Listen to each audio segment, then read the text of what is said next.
One of the things I love about StoryGrid, and in particular working with Shawn Coyne, the creator and founder of StoryGrid, is that he's always willing to go back into the lab and work on his ideas and level up his own understanding, his own thinking about how we talk about story.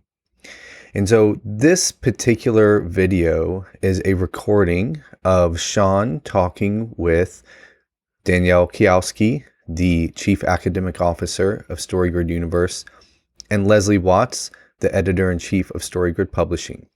And this was recorded the day after we recorded the What If episode of the podcast. Because as Shawn thought about how we talked about the what if scenario, he realized there was some better ways that they could think about this and better ways that we could talk about this and teach it. And so this is sort of a follow-up addendum to that episode. So this is a recording of them having a conversation on Zoom, trying to discuss this idea and coming to some really cool conclusions. And so from time to time, we're going to release this. We're kind of calling them the StoryGrid Lab episodes, where you get to watch as they actually work through some of these ideas and come to new conclusions. So if you really like the nerdy side of StoryGrid, you're really going to like this video. So I'm going to go ahead and just jump in and let them take over from here. Okay, you two. So after yesterday's podcast, I went to bed troubled because I think both of you kind of know what's coming here is that when Tim was having difficulty and we were having difficulty defining and being able to mechanize the what if concept, it occurred to me that our nomenclature, our word for what this is not working. And so this is a moment where error messages came to me as the, sort of the founder of the methodology. And whenever they pop up, it's a good time to take a step back and think through them, even if it means we're going to have to change a category name or something. So we might have to change the baby's name from Fred to Jim or Rebecca to Juliet. So it's always traumatic when you change your names, but people do it all the time now. So that's fine. So I'm not really sure where to begin. Do you guys, why don't you just tell me what your thoughts and impressions were from the breakdown of our inability to really quickly come up with the what if scenario? So I'll ask you first, Leslie. What do you think? Well, one of the things that I kept seeing is that we were falling into the result, and as opposed to what the problem actually was. So as we were trying to condense the context, protagonist, and inciting incident, and the protagonist's goal down into a synthesis statement, we were focusing on the result, which is not the problem space. So that's one thing that I was noticing yesterday. Yeah, that's good, because I think we were all a little bit tired and we were trying to collapse it down. And the other thing is we quickly discovered, I think, that what if is too constraining for what we're trying to accomplish here. So what if is a really great phrase and it works often. So what if blankety blank, blank, blank, and it works for a lot of different things. But it's not conceptually broad enough to capture what the point of this meta tool is. So let me just go back to first principles here. And so what we have the blue dimension, which is very, very abstract patterns of intelligibility that are communicated in a story. And so the patterns are those things that we're attracted to as people, and we're not really sure why. So if you're a big fan of crime fiction, you don't really know why. You just say you like it, right? So that's a pattern by which it's attractive to you. So, okay, crime fits into that 5-leaf clover that we've constructed for StoryGrid, and that's very strong and solid. So that's a tool for like the artist. And the artist isn't the one who's doing the writing or the one who is inventing the avatars. And this is a little tricky. The artist is more like a pattern within all of us, right? So each person has sort of an artistic temperament or archetypical behavior within their psyche, within their minds. We all consider, whether you're an engineer, it takes a lot of art to be a great engineer, or whether you're a painter, right? Or you're just a really funny person who can tell a great story at the bar. All of that is the archetypical pattern of behavior. So it's artistic. So artistic, the artist is more like this woo-woo-wee kind of archetypical thing that has been, in Homo sapiens since the beginning of time, since their cave drawings and people were making pottery and all that stuff, right? So the artist as a storyteller needs a tool to sort of constrain, what kind of project they want to try. So the 5-leaf genre clover is a great tool to get that artist into some sort of formal content, reality style, form, and time dimensionality, right? Okay, so then that's cool, but how do we attract people interested in that particular content genre? Let's just boil it down to content now. So the story that we've been talking about is a crime story. So how do we attract all those crime fiction fans or crime mystery readers to the artist's concept of what this story is really about? That's sort of what we're trying to do. So the theory, we use the 5-leaf genre clover to help the artist. And it helps the artist constrain their artistic stuff into a category. And then once that category has been decided by the artist, then we want to encode the really neat idea in a very short amount of language that can attract a mass of audience members who love that particular genre. So this is the practical means by which you attract a large audience. So that's what we're talking about. This thing we'll call Fred. Fred is a single sentence or a phrase that wants to be an attractor to a mass audience, and not just an attractor like, hey, new crime story, but a strange attractor, right?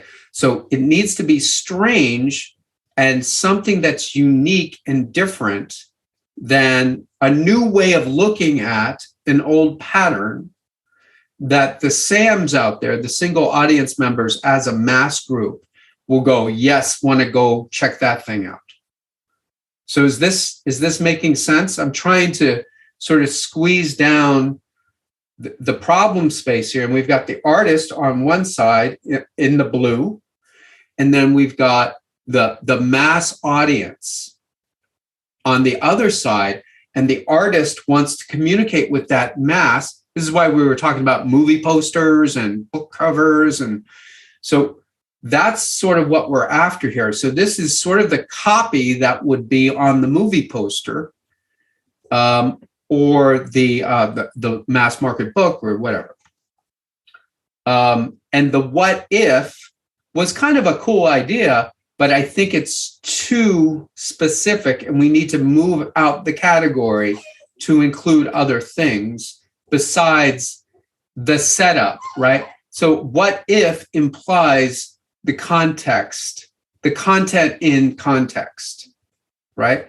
And I think there are other ideas that is not covering, because one of the things that Danielle, you said yesterday was, well, what we also said it could be a when blank, blank, blank. And I'm like, yeah, we did say that.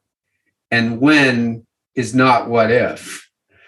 So you can't say what if is a when, right? So that's the error signal that occurred to me. So Danielle, do you have any thoughts about kind of what we should do next in terms of figuring out what to call this Fred? We got to change Fred's name into something else. Yeah.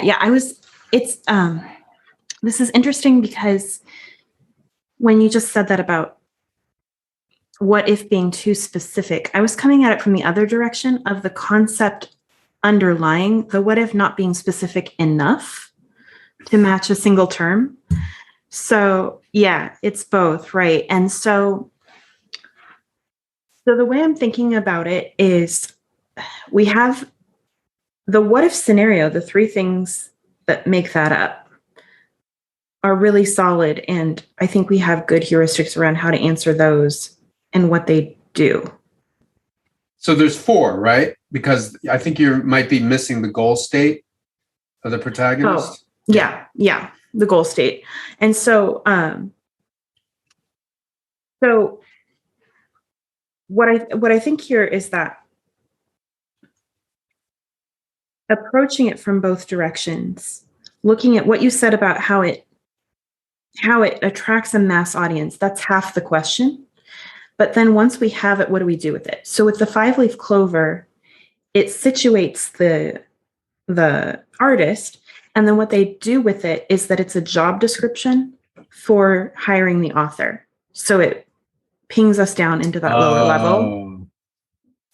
And so what I think is that with the what if statement, one of the problems is that we don't have it constrained in terms of what level of the Trinity planes of perception we're stating it at. And sometimes we go a little more blue. Sometimes we go, Tim was trying to go more green yesterday, and we don't have vertical guardrails on where it needs to go.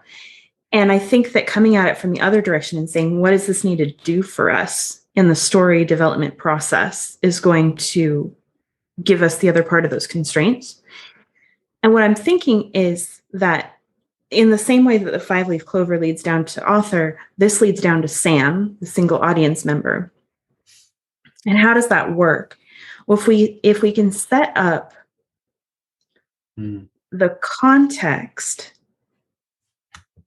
so this isn't really even about context. It's saying in which contexts, because it's about a double factor problem, in which contexts should I pursue this sort of value? And then the problem can be an answer to that. Because the problem is, should I do this or this? The problem is analogous to the global crisis. So if we look at the problem as a specification down to a binary trade-off within the value space defined by the whatever we call the what if statement by Fred. So if Fred can state a value and a proposed context, then the problem of Sam can operate within that.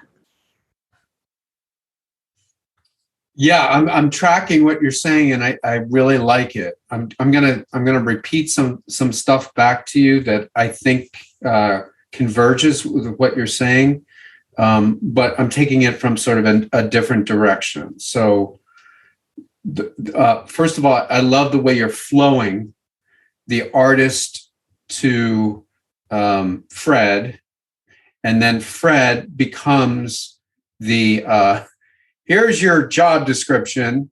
And so Fred becomes the tool for the author who's right. So you're getting a nice flow pattern. And then the author has to iterate that job description such that it helps Sam it facilitates, because it can't solve Sam's problem, right? Only Sam can solve Sam's problem. But what it can do is facilitate an insight in Sam so that Sam can solve her problem by herself. Okay, so that's a nice little flow thing there. The other thing I want to talk about are problems, right? So this is tricky because it just is. All right, so there are things that are called single factor problems, right? And single factor problems are the realm of science. So single factor problems are about figuring out an answer that has a single solution. So the category of things that you can boil down into single solutions, it's called the essential category. So things with essence, who have a single essence, they can be solved with single factor problem solving. And that's what science does, right? It's trying to whittle away. So F, force equals mass times acceleration, is a solution to how much force happens when I'm hit by another object in motion, right? So that's a single factor. And these are sort of called natural laws, right? These are the gravity and force and all that stuff in physics and a lot of stuff in chemistry and a lot of stuff in biology too. So, and it's even about a single interaction. So there's the before I interact and then the after, and that's I've been changed by some factor in one interaction. Okay. So single factor problems are really awesome to understand, but they are not the stuff of storytelling. There's a lot of single factor interactions in a story, but they all build to a moment of what's called kairos, or a turning point. And the turning point moves single factor to double factor. Double factor problems mean that there's no single solution to that problem, right? So, do I marry this person is not a single factor solution problem, right? It's dependent upon a lot of factors, right? And you have to boil it down into here are the goods and the bads of marrying them, and here are the goods and bads of not marrying them. And then you sort of do a factor analysis.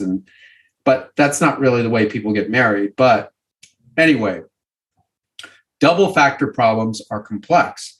And just as single factor problems, you can categorize as those things that have essence, right? You can categorize the double factorness as existential problems, not essential problems, but existential problems.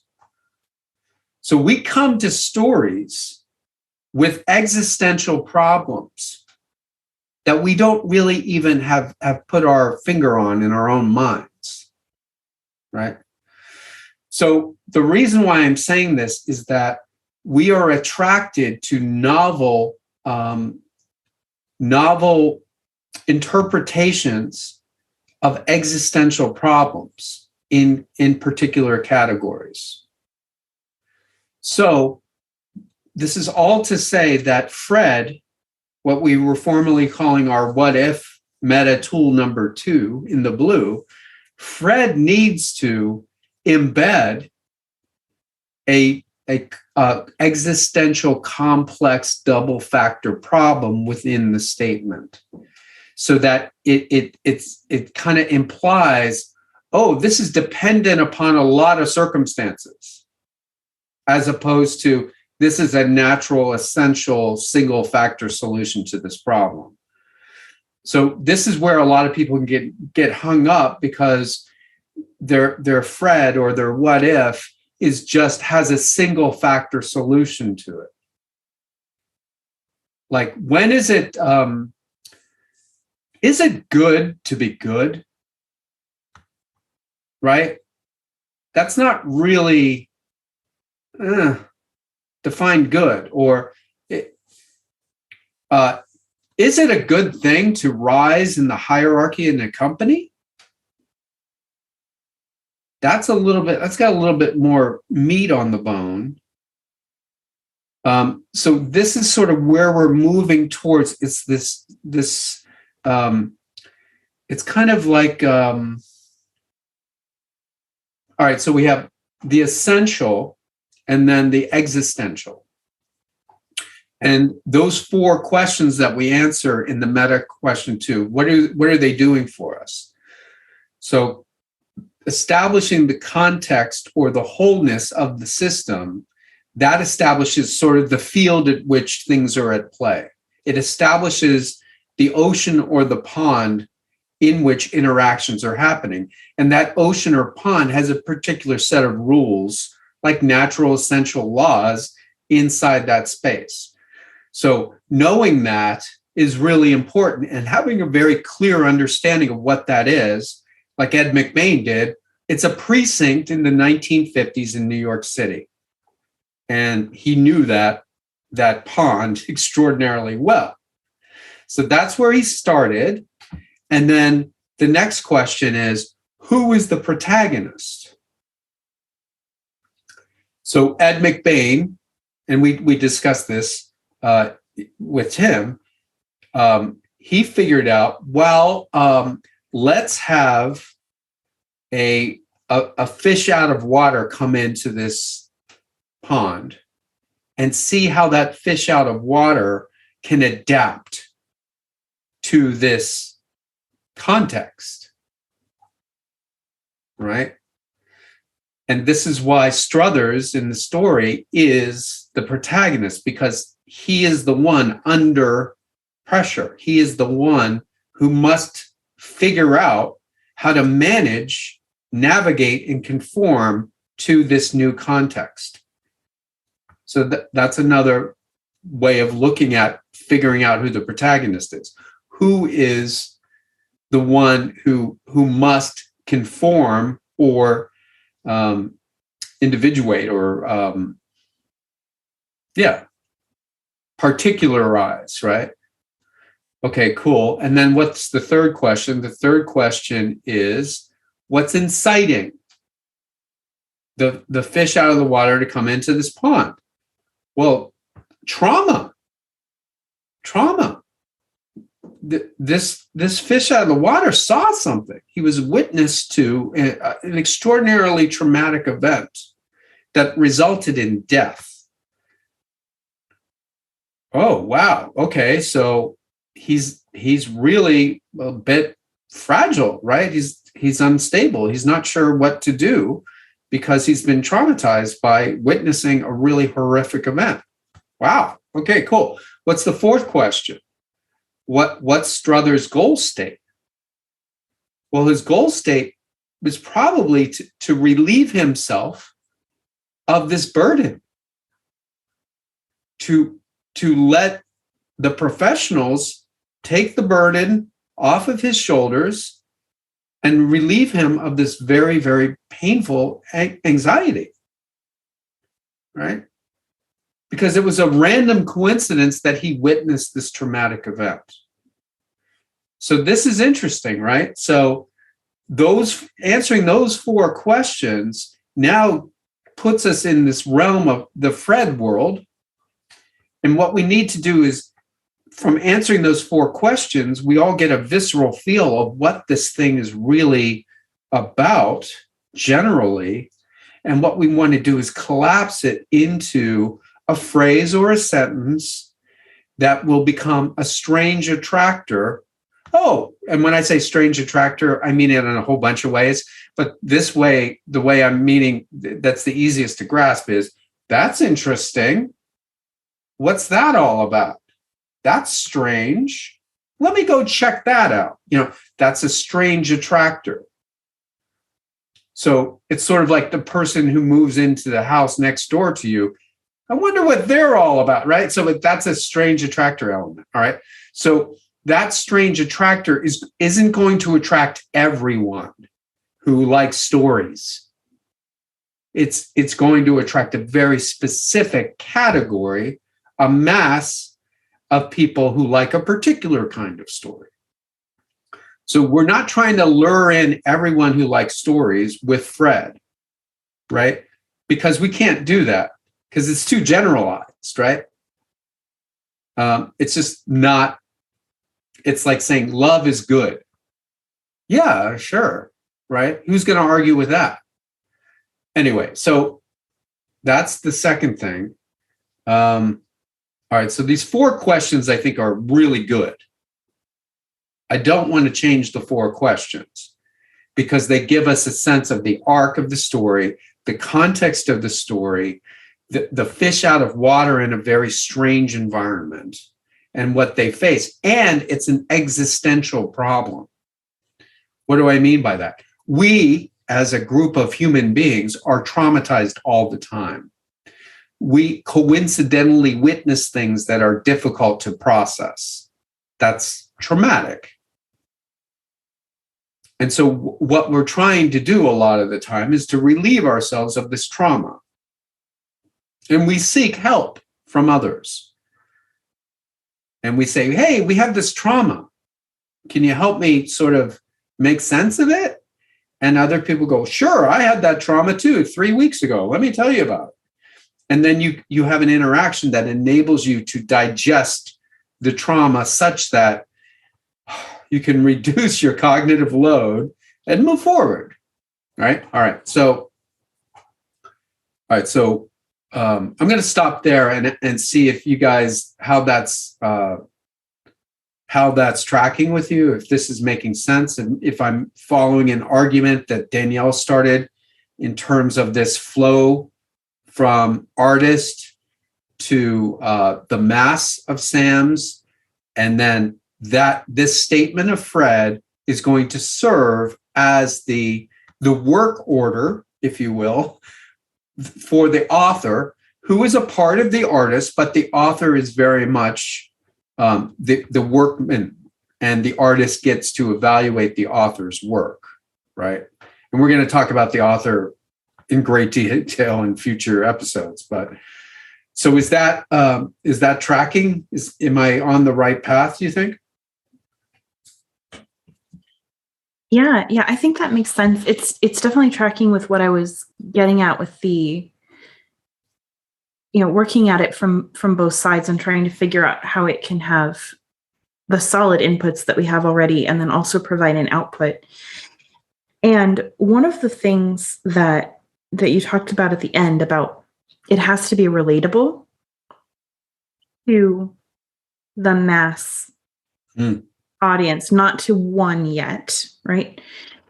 Because that would be the output to link it down to the single audience member's problem. I think that's a really important concept. And so I want to pass it over to Leslie, because one of the things that she talks about as a simulator is about the as if.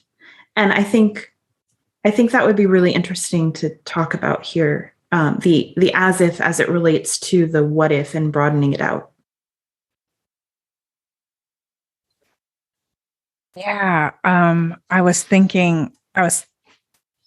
processing all of the information, and I was thinking about, that going back to what we were talking about the earlier, the what if doesn't describe the full scope or the full spectrum of questions that we want to ask in order to explore a problem space.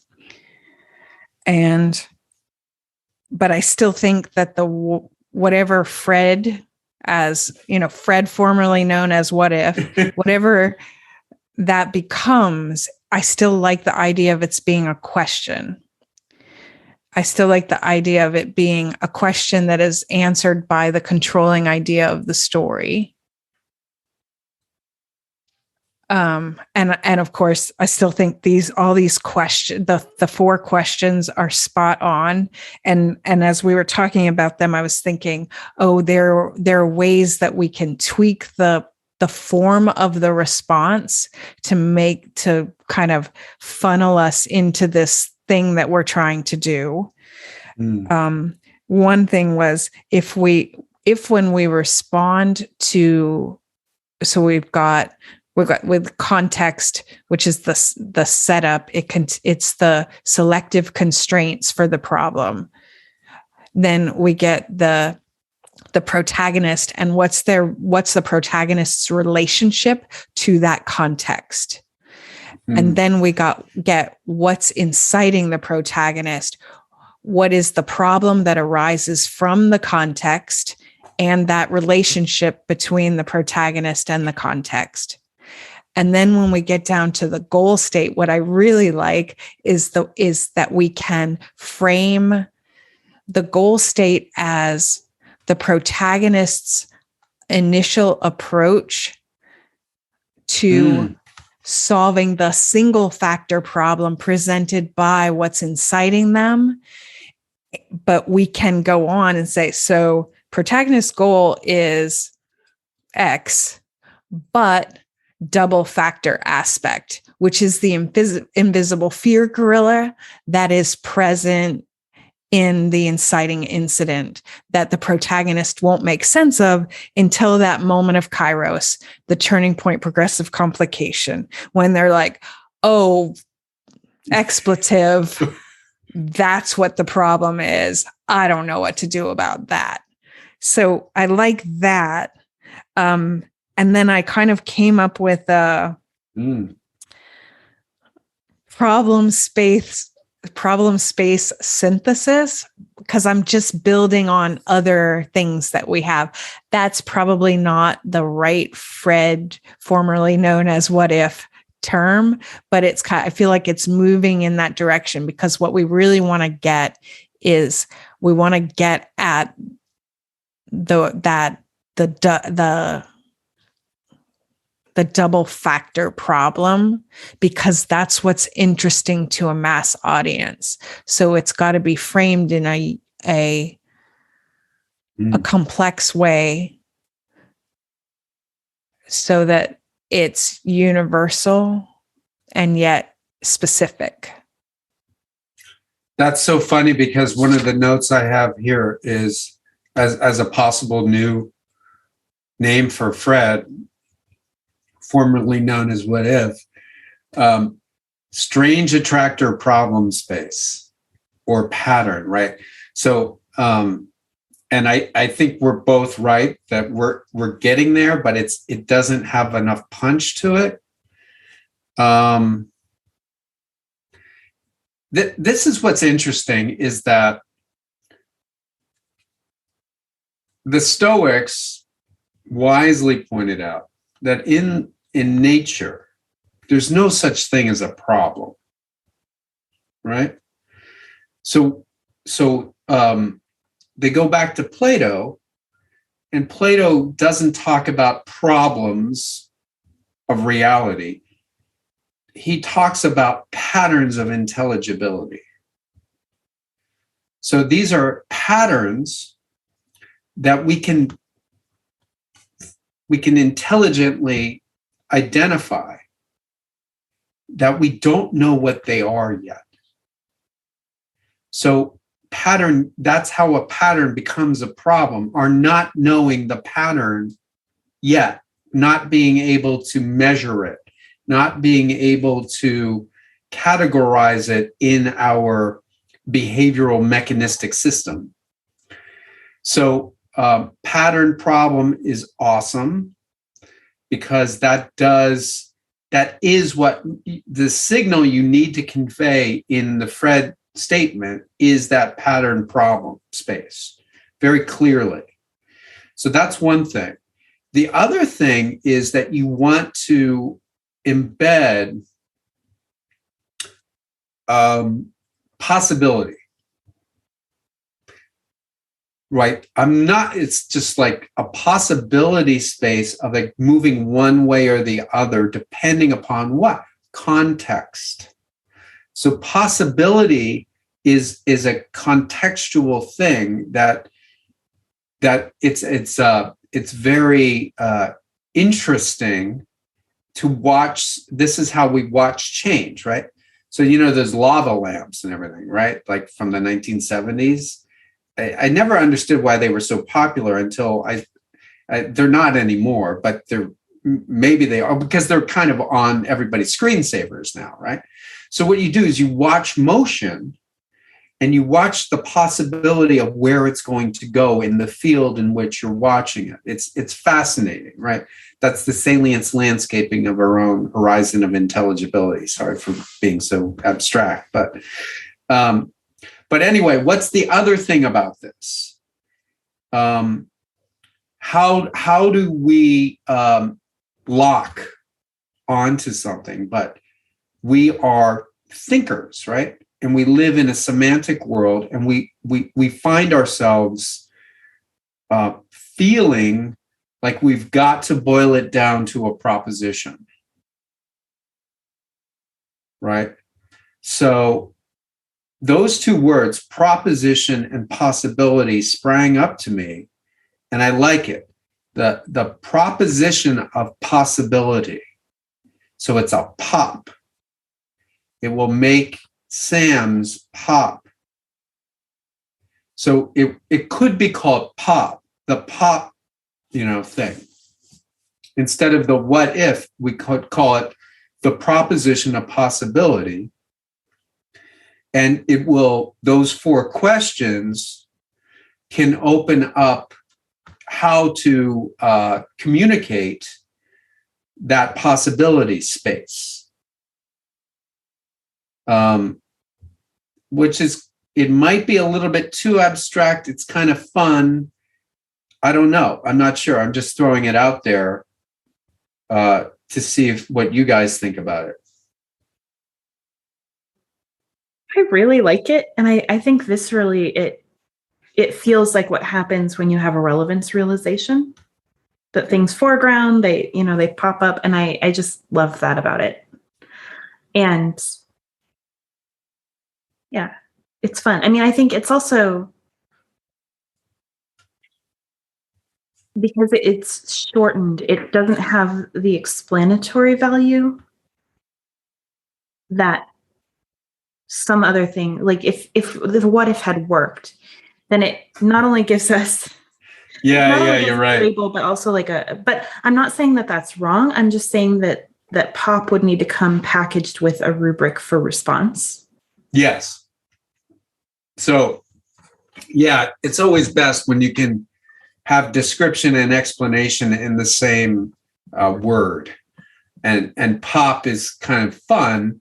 It does explain the experience, though. It does explain the experience for Sam's.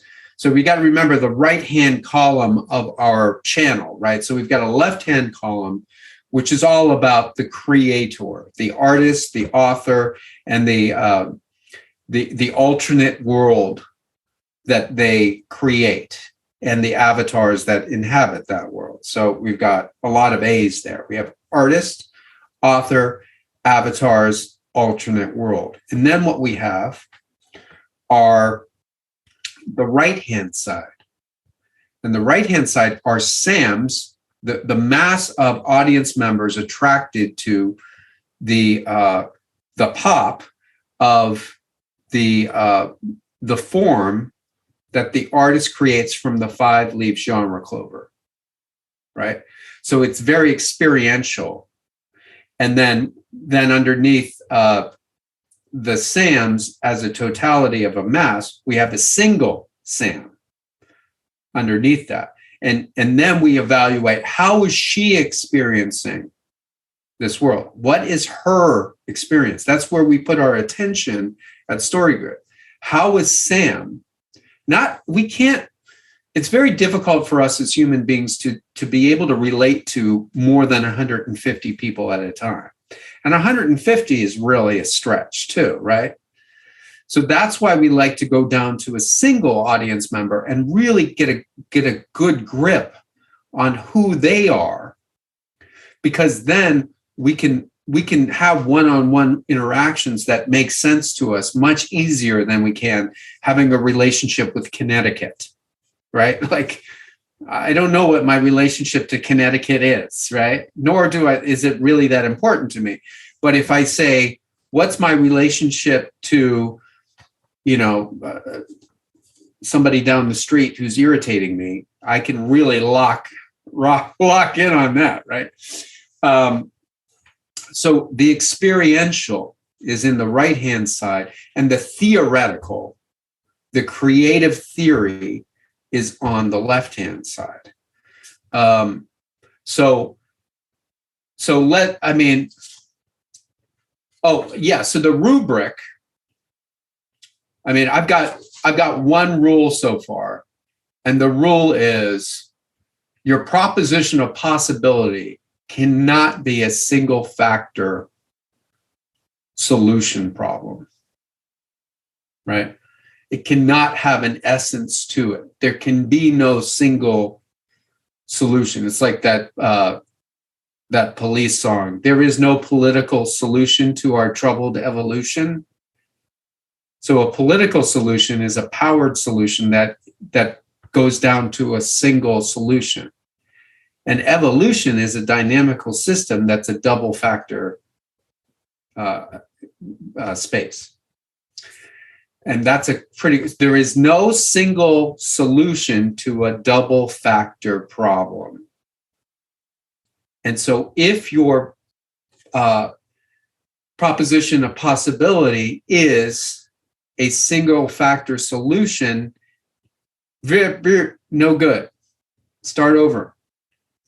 Because it needs to have a double factor built into it that is an existential double factor problem as its global thing. And what's nice is all of those genres are dealing with existential values.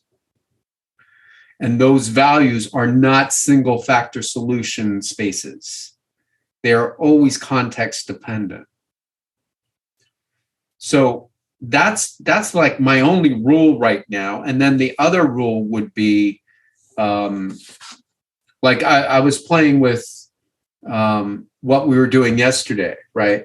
And how we came up with, and I also like Leslie's idea of question. So I don't know if it's a rule yet, but it's a very good heuristic. So the question that I came up with based upon the Ed McBain pop is this one. Is witnessing a crime as damaging to a person as being a victim of a crime? It's kind of interesting because I was thinking about what happens to the witness of a crime. They are traumatized. And yet, it's their responsibility to keep reliving the trauma until such time as the victim can get justice. And the victim has an end state. Person is serving time for their crime, or the killer of that victim is brought to justice. Whereas the witness, it never gets to pass over, and no one is interested in healing that trauma. And they are traumatized. Make no mistake, when you witness evil, the disintegration force, just for the sake of disintegration, that is traumatizing. And so what happens to Struthers? He comes into the police station wishing to relieve himself of his trauma. And he leaves triple traumatized, double traumatized. It goes up exponentially at the end. So the place he goes and he's being told to seek relief of trauma has triple traumatized him. He's not treated really well. He's referred to as a taxpayer. And then he discovers that the highest ranking member in that precinct is a murderer. And he can't bring that guy to justice. So he has to swallow this triple trauma. So the witness as victim is extraordinarily well conveyed in this tiny little story by Ed McBain that enables Sams to go, whoa, wow. Can a witness suffer more than the victim? I don't know. But it's certainly an existential problem, isn't it? So the witnessing function itself is extraordinarily traumatic. And guess what? Every single person has self-consciousness and self-reflective consciousness. Do you know what they refer to consciousness as? The witnessing function. So here you have this nice little crime story from 1950s, right? And McBain is taking it up all the way to cognitive science and the witnessing function as a traumatic experience. Anyway, I'm sorry to just drop all of my thoughts on you, but so if you're cool, I think we should change what if to pop, despite the fact that all the people in StoryGrid are going to be mad. But at least we can show them this so that they can understand how we make these choices to change terminology, and we don't do it just for fun. It's because it's not working. What if does not work. Pop is better because it's a little bit more expansive. But let me throw it back to you too. All right, so I believe rule number one of the rubric is the pop cannot be a single factor problem space. Rule number two, maybe it's a heuristic, I'm not sure, is it's ideally couched as a rhetorical question. Not even a rhetorical question, just a question itself, right? Are there any other parts of the rubric? Do we have like a mechanistic thing? Like, I was trying to do that with Tim. When X, then Y.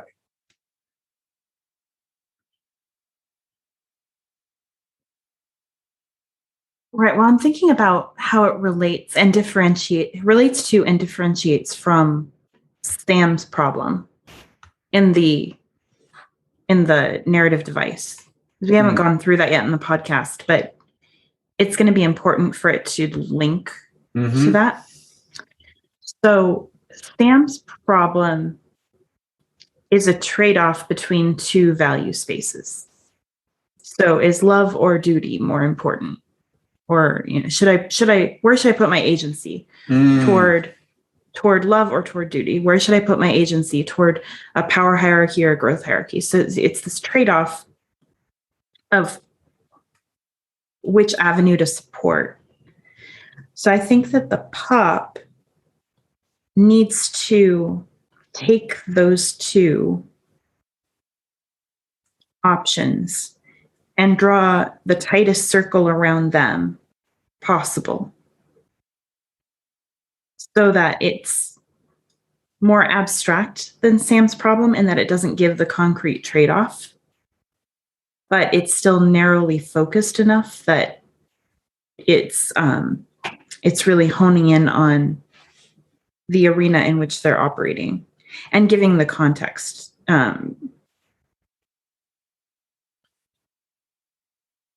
So I think it needs to be about the transjective relationship between the content and the context, and about the ways in which those things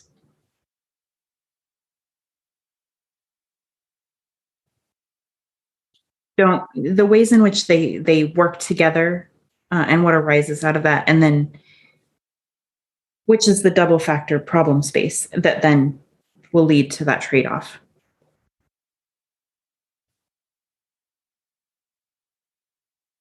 Yeah, it's tricky because what we're running up against again is where are we going to put the emphasis, the green, the red, or the blue? And so the green would be a very specific thing, like when someone witnesses a murder, should they report to the police department? And then the middle one would be like, what is your moral responsibility as a citizen of the world? And then the top one is very bluish, and that's what I came up with.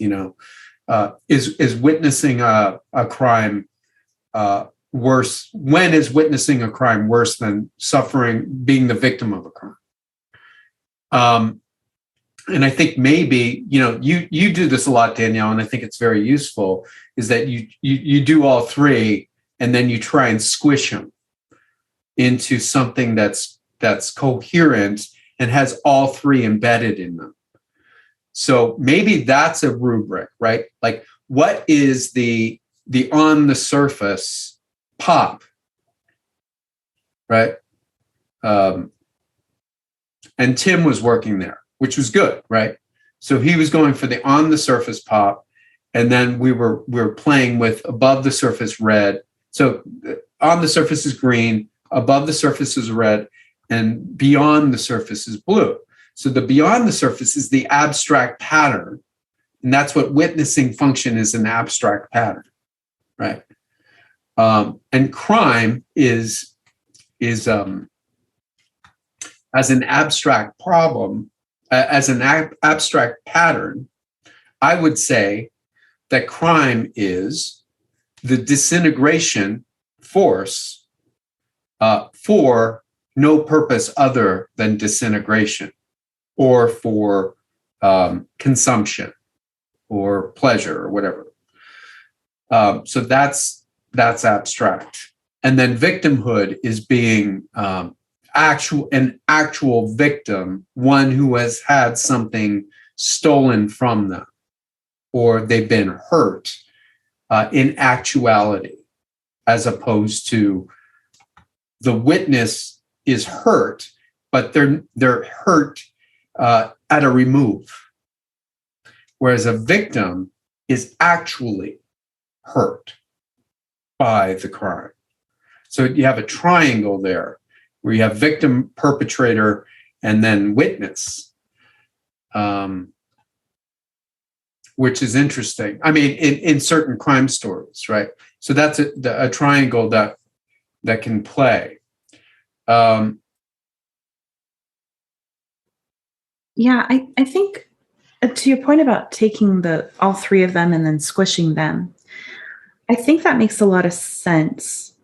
But I think if I had to pick one to come to the fore, it would be the blue. That you would want to incorporate all of those things, but focus on that pattern. Because the pop is more at the blue level, and then the chain that I'm seeing is pop, Sam's problem, which is more red, scene event synthesis at the scene level, or short story level, or controlling idea at the global level. And what this does is to give us the context and I don't want to use context really, because we have context as a component, but it's like, the problem space. The space. Yeah, right. It's the problem space. Yeah. Yeah. The space in which this operates, then the trade-off. And this is what I was mentioning before about the as if, that you can find this trade-off by taking the more, you can work from the abstract thing or the concrete thing and simulate different ways in which this kind of a trade-off might operate. So not all of us witness crimes, but what kinds of things might we be traumatized by on behalf of others? And so when you can simulate those types of things, then you can get to this more red SAM problem space that's a trade-off between two things.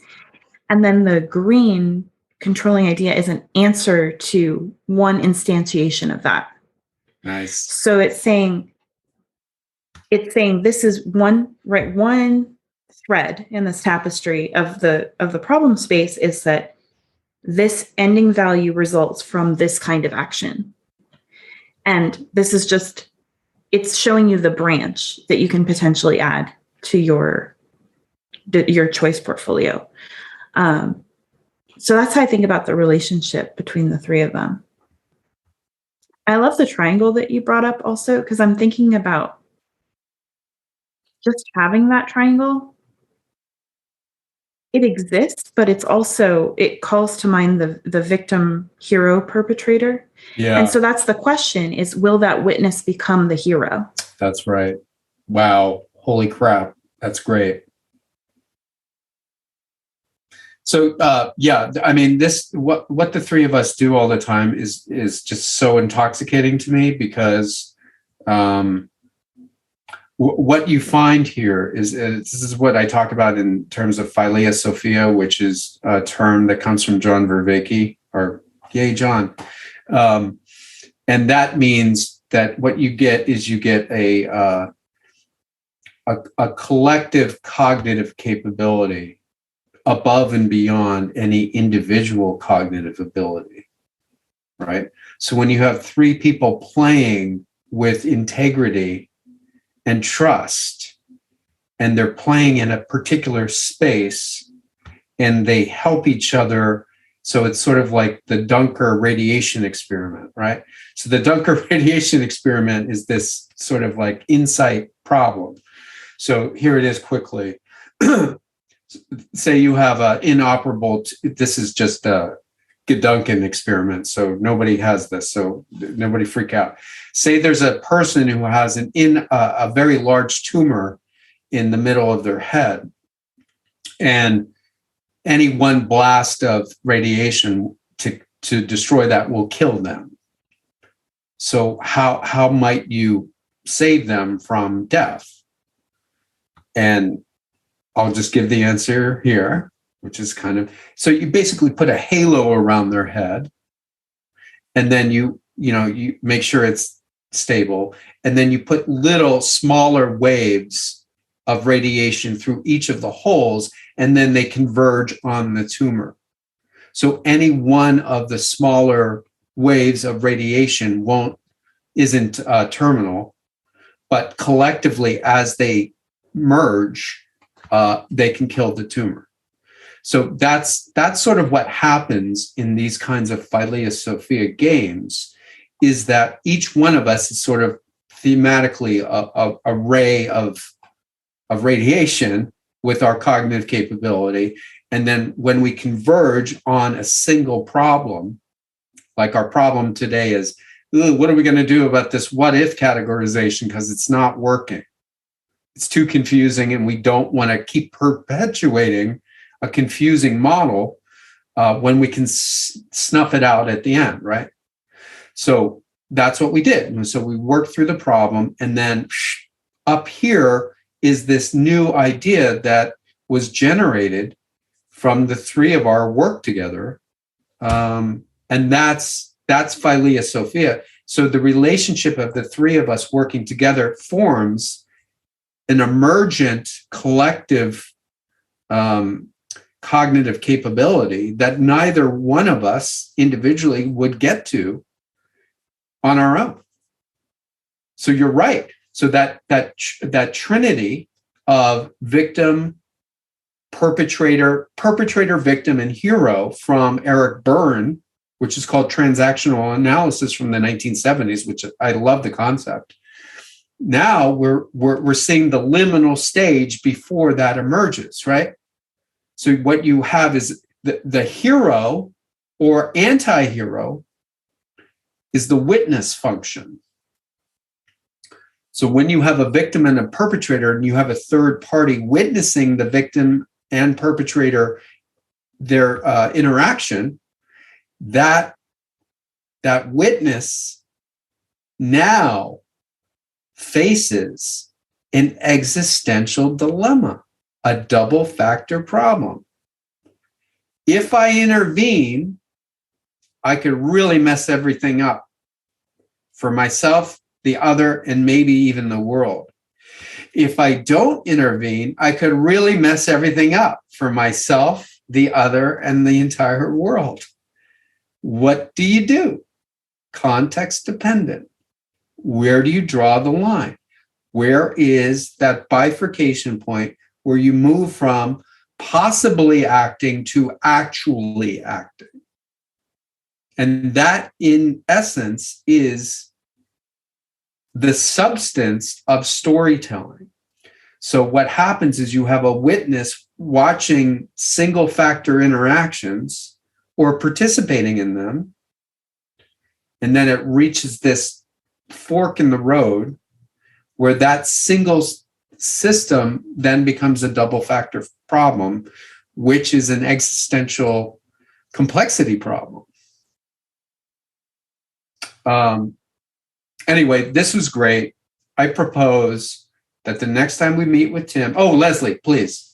I have one slight tweak. Okay, great. Adjustment, because I think that if this is moving down in as a sort of job description or the brief for the author, that we've got to get the genre value in there, because that's part of that's a vital thing. So when I was thinking about the on the surface, above the surface, and beyond the surface aspects, I was thinking that yes, on the surface is the specific instantiation, so like specific context and all of that. Then above the surface is moving to generalizing that to the genre. And then beyond the surface is generalizing that to abstract patterns that could be in any genre. So I think that, oh, wow. that what's the genre is the most important question. Yeah. So I think we need to make sure that makes it into that statement. So blue with the, blue and the value, making sure that that's in there with genre value, to be specific. Yeah, I would agree with that. So if you could dump in, I think you could play a game, but maybe I'm wrong. And the game would be, you could flip-flop, like for witnessing a crime, in my estimation, embeds the justice injustice value within the word crime. Or you could say, what's just? Is it who suffers more injustice? The witness or the victim? When does the witness suffer more injustice than the victim? Right? That's pretty interesting. When does the witness suffer more injustice than the victim? The victim lost her life. How is it possible that this witness can suffer more than losing his life? Well, it's a fate worse than death, isn't it? And the fate worse than death is carrying around information that you cannot metabolize because it will cause more harm than good. That movie, the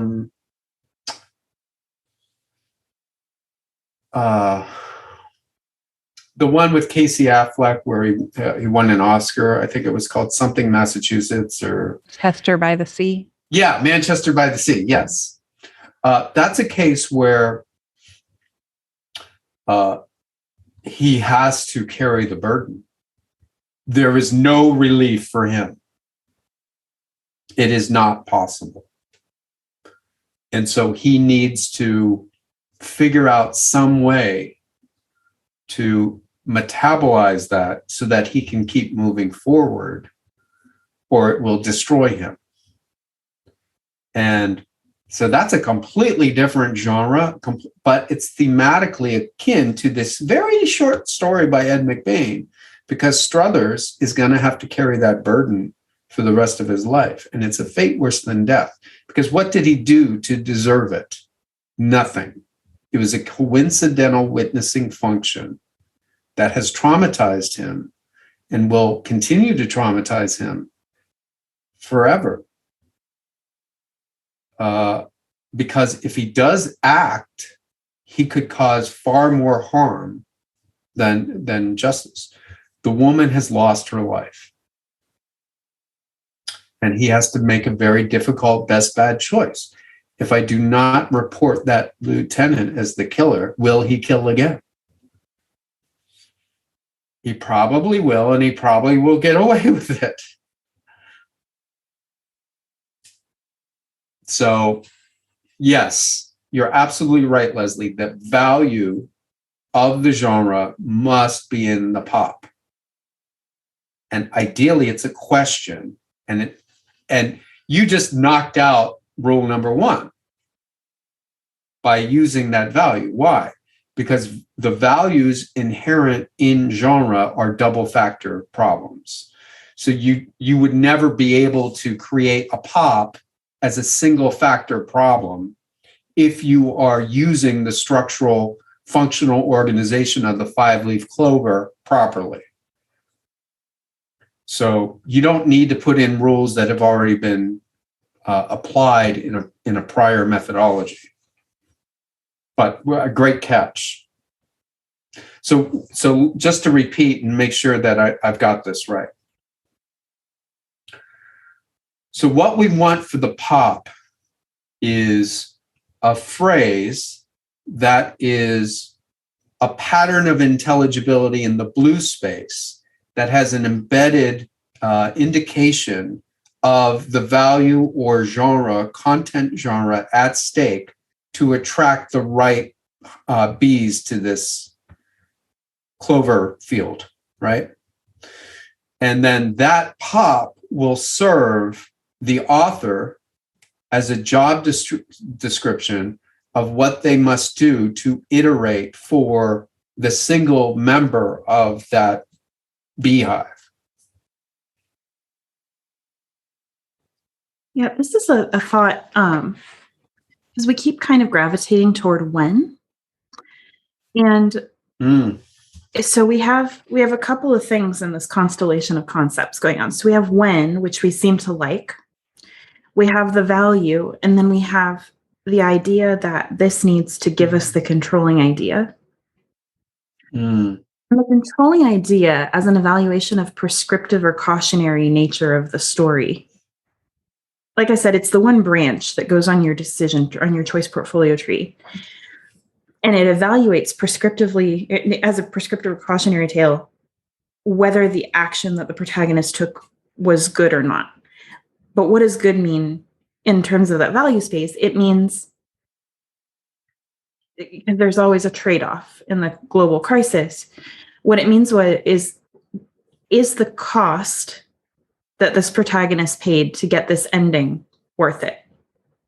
Or is the ending, worth not making the trade-off they would have had to make? So it embeds that trade-off in it. And I wanted to point out that I think we're gravitating toward when, because when is a different way of saying at what cost. So like in the what if, we have crime embedded, we have justice embedded, and then the crisis or Sam's problem, they need to be about a trade-off between two values so that we have that cost really shown. And here I think, we're dealing with the cost of damnation in the sense that you talked about carrying around the burden, but also the idea of his wife and child being murdered as well. And so, or threatened or tortured or any number of things. And so So I think that's why when seems to sound good to us. And maybe if we can focus in on that characteristic of it, we can unpack it and get to a prescription for how to phrase things a little bit more clearly. Love it, because it maps on to time, kind, and degree as my foundational trinity to sort of solve particular problems. So the when is a functionality of the green, right? So the green is all about events and snapshots of change. So they're collapse snapshots of events that occur, and we have all kinds of them, right? So you have beats and you have blah, blah, blah. And so that's a time factor. So the when is the indication of time. And then the middle would be degree. And then the blue would be the kind. And so in time, similarities and differences in degree become differences in kind.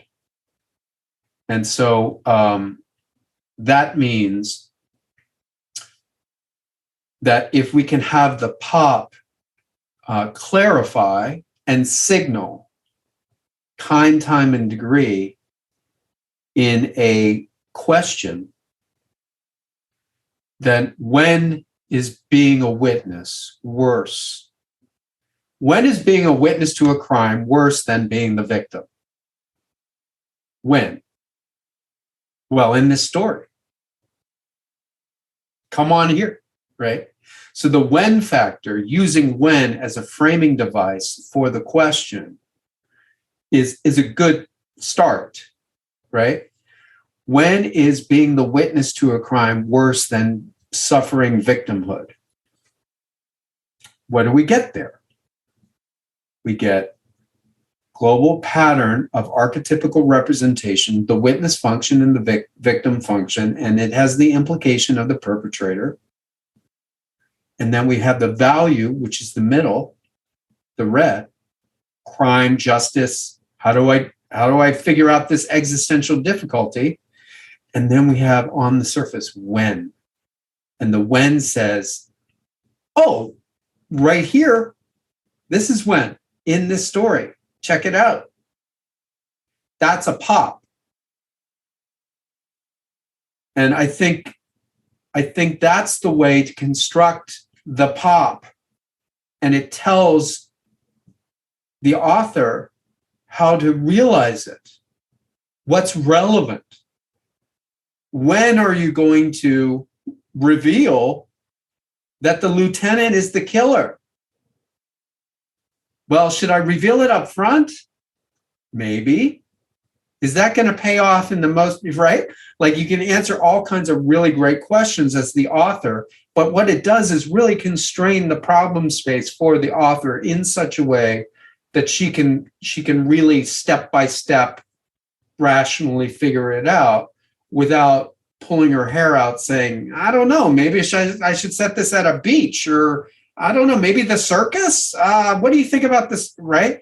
No, this is a police procedural crime story. So it's got to be in the precinct, right? Yeah, I like that. It does have to be in the precinct, and I like that focus on context. What I was thinking is, what we talked about in the podcast recording is how important it is to not just talk about a physical place too, but to talk about the dynamics of the place. Yeah. And I wonder if we could phrase the pop to expand the when, because when is universal. So if you said so we know from the beginning, we find out the lieutenant's the murderer at the end, but we know from the beginning that there's widespread corruption, because that's why Struthers doesn't want to tell his story. So what if we phrase the pop like, when corruption is endemic to the police force, is being a victim or is being a witness worse than being a victim? And so by embedding the dynamic of the context with the when, you make the when more specific and salient to and more specific for the author and more salient to the audience. Love it.